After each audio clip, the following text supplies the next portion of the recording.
It's been an extremely busy day of NHL news. We're going to recap everything we've had today, including news from the NHL waiver wire. We've had 3 separate trades involving the Rangers and Kakko. The Montreal Canadiens and the Nashville Predators have swapped defensemen, plus the Penguins have picked up a familiar face from the St. Louis Blues. Plus, we have new rumors around more deals that may happen before the roster freeze tomorrow night, including the latest talk around the Vancouver Canucks, the Toronto Maple Leafs, and the Buffalo Sabres. Plus, we have some other intel on what's been going on behind the scenes with the New York Rangers, some other roster moves and injury updates as well. All that and more coming up next.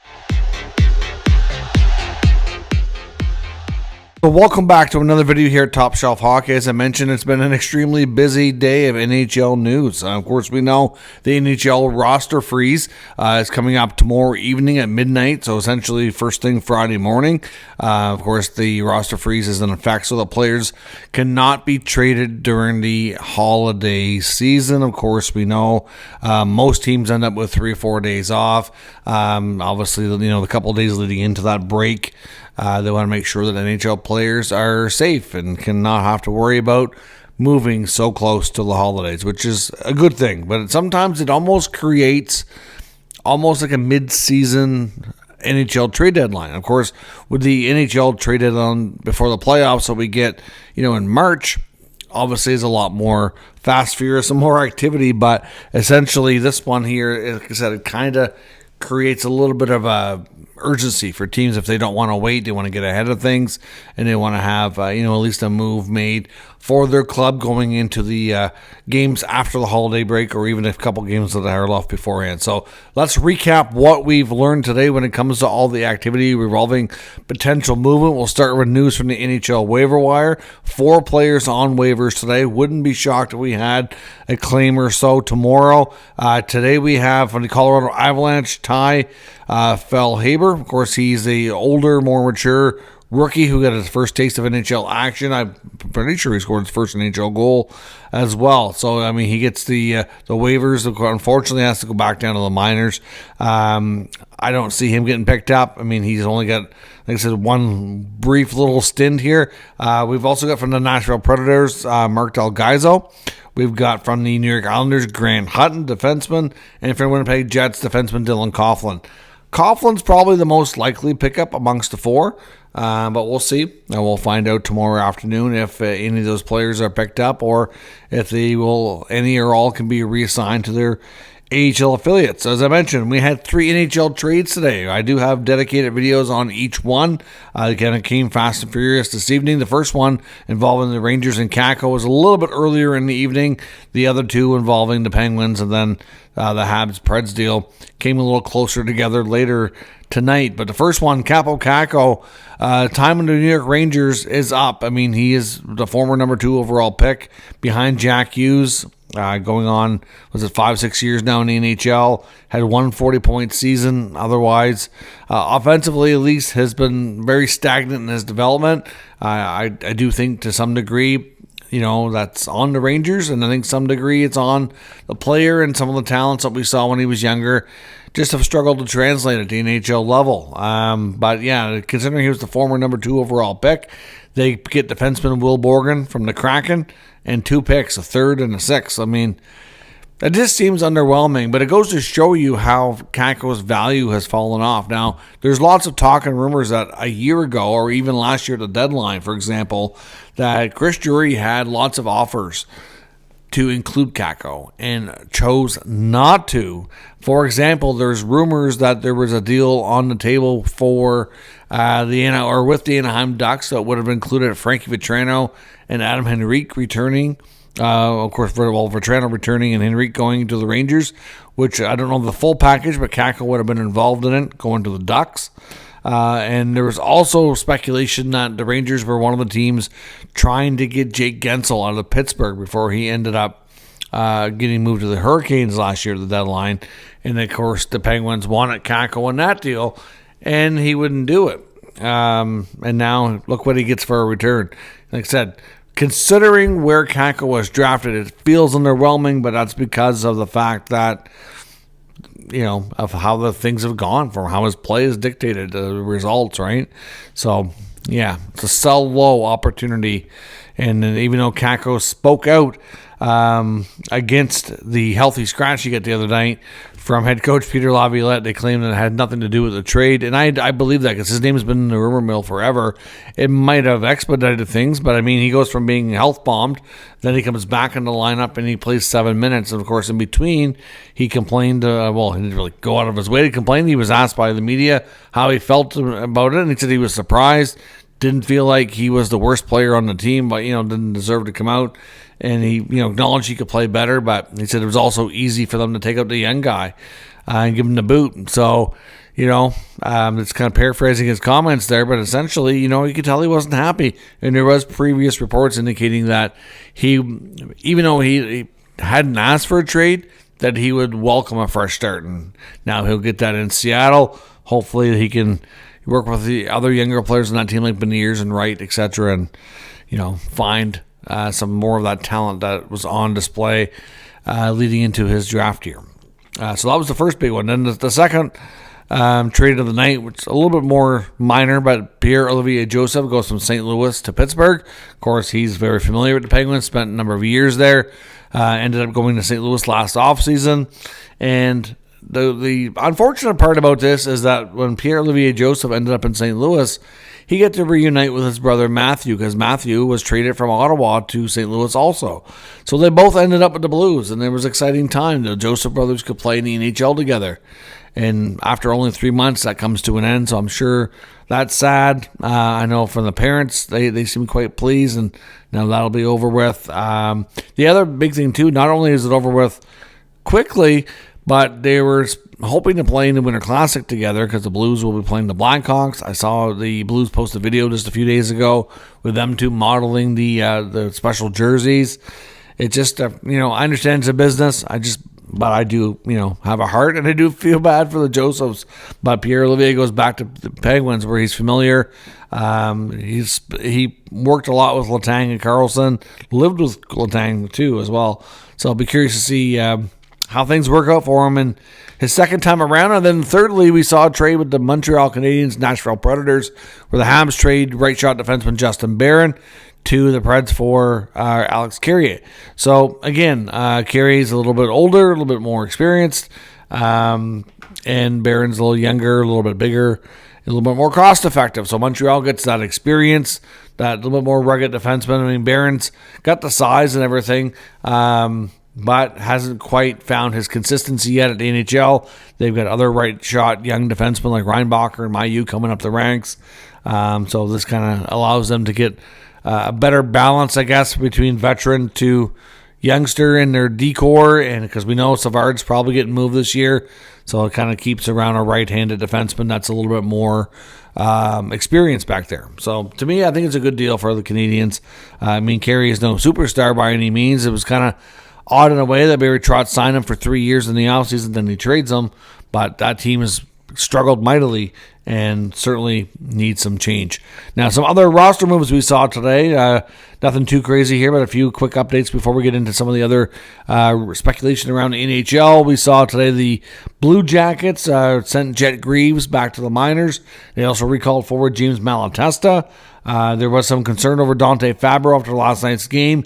He left the game early, but the belief is that it was basically like a Charlie horse, so that he should be able to return, and if he shouldn't be out long, if at all. So good news there on Fabro.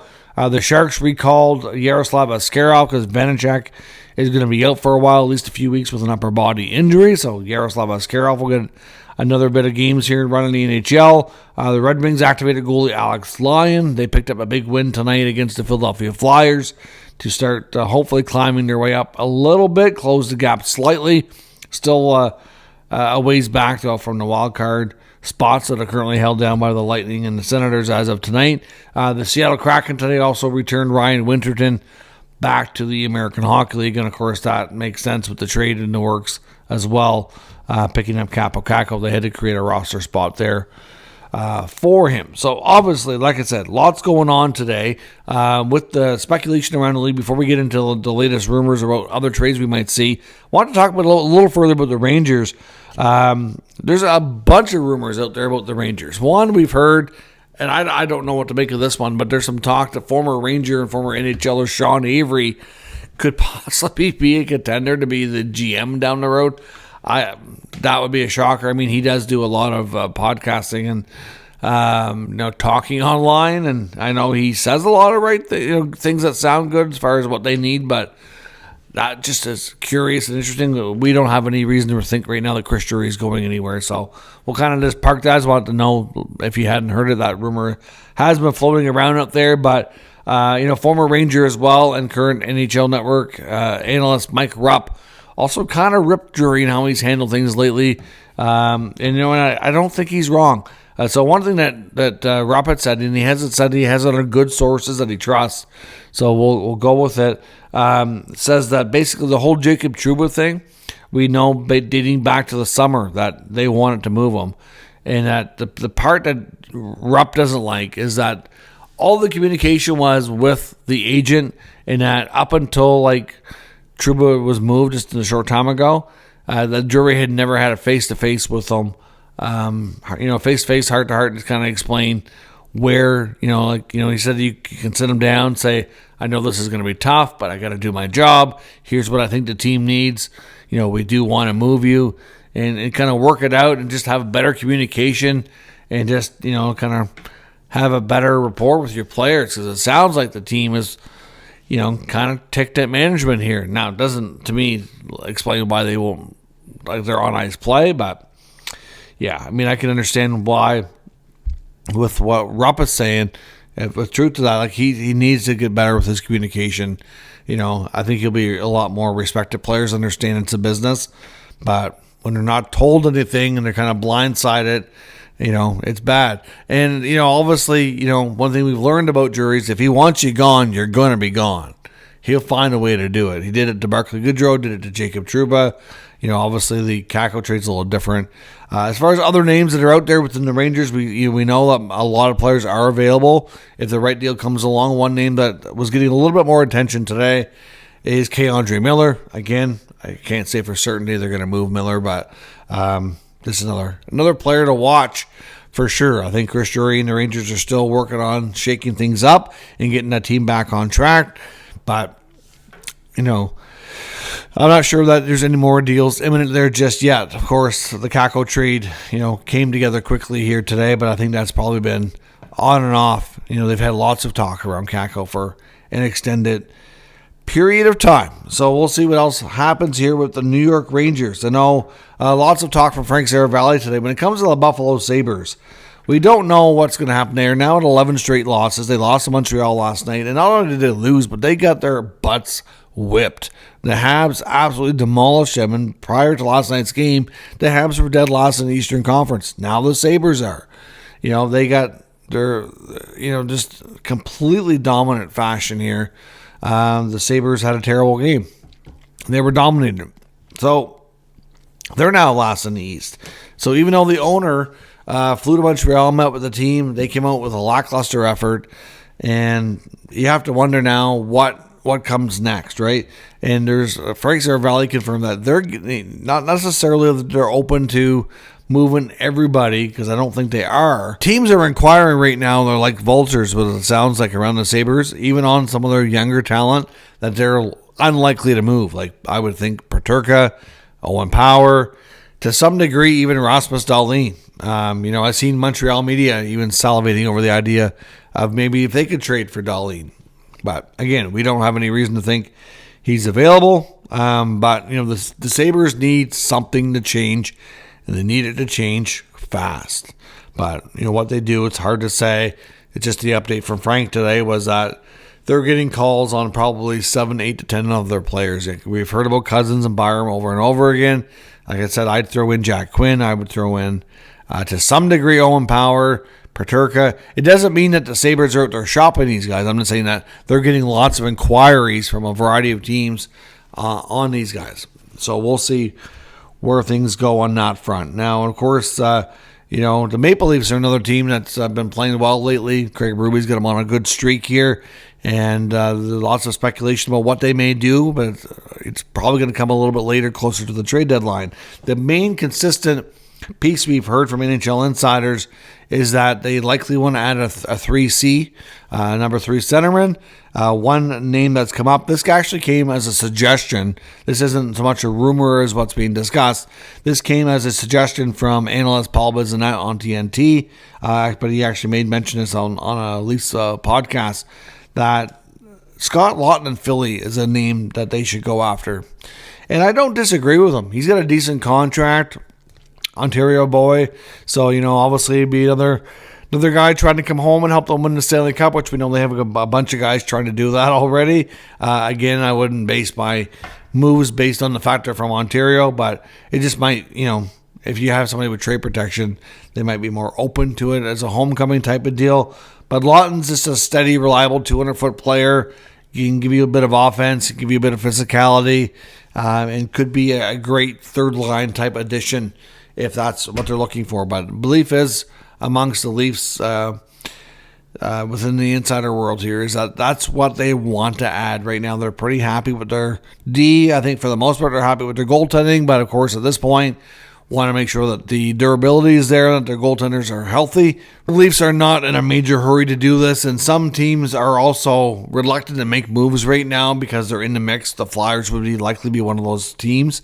Will they make the playoffs? Far from a guarantee at this point, but they're definitely in the mix. They did lose tonight to the Red Wings, but at the end of the day, the Flyers are a team that last year, they were in it until really late. So they're a team that may not deal until closer to the deadline. But Laughton will be a player that generates interest. We'll see if he's a player that the Leafs do zone in on. But the suggestion from Paul Bizanet does make a lot of sense. We'll see if he's a player that, Biz turns out to be right, that they end up targeting. Now in Vancouver, of course, Frank Seravalli also reporting today that of all the teams to watch before the roster freeze, the Canucks are one of the main ones he was keeping his eye on. That even though nothing was imminent, there were lots of chatter that they were really pushing to see if they could acquire a top 4 defenseman, preferably a right shot defenseman, and that might be in the mix here. So again, the Canucks certainly have work to do. Lots of uncertainty still around Brock Boeser as well. I know Boeser, obviously, at this light rate, is unlikely to get traded this year, but you got to wonder if they had an opportunity to get, the right shot defenseman that can play big minutes in the top 4, would they move him at that point? The belief is amongst the insiders is that it's going to be really, really tough for them to re-sign Boeser, and because of that, he may end up on the market this summer. Word is he's looking for a contract somewhere in the 8x8 range. And, some insiders are suggesting that might be too much for their blood, considering the past that he has of missing time, especially. And, for the most part, he's been a productive player, but, is he productive enough to justify that new term and money that he's looking for on this deal? So we'll see if Seravalli turns out to be right here. Like I said, he's indicated that the Canucks are having a lot of conversations, lots of trade talk around them, trying to get a right shot top 4 defender. Nothing's materialized here as of yet, but it could very well here soon. But they're going to be patient. If the deal's not there, they'll wait and look at it after Christmas into January and see what they can figure out. So we will see what the Canucks end up doing. Lots of chatter, lots of talk, but it doesn't mean it'll lead to anything. But with Filip Hronek's injury, certainly feel a little bit of pressure, I think, from the back end to make some upgrades and get somebody in there who can help add a little bit more mobility, puck-moving ability. I know they had acquired Erik Brannstrom. He's mostly played in a third-paired defensive role, but he'll scratched a few times as well, so I'll be curious to see how they utilize him also moving forward. So we'll see what happens. So like I said, busy day of trades, lots of rumors about things we may see tomorrow before the roster freeze. So we'll see if we have another busy day ahead of us tomorrow. So let me know your thoughts on all of today's news and rumors down in the comments. We'll discuss further. If you're new to the channel, make sure you subscribe and stick around. We'll keep you up to date with all the news, rumors, and analysis of all 32 NHL teams. Thank you for watching. I'll catch you next time.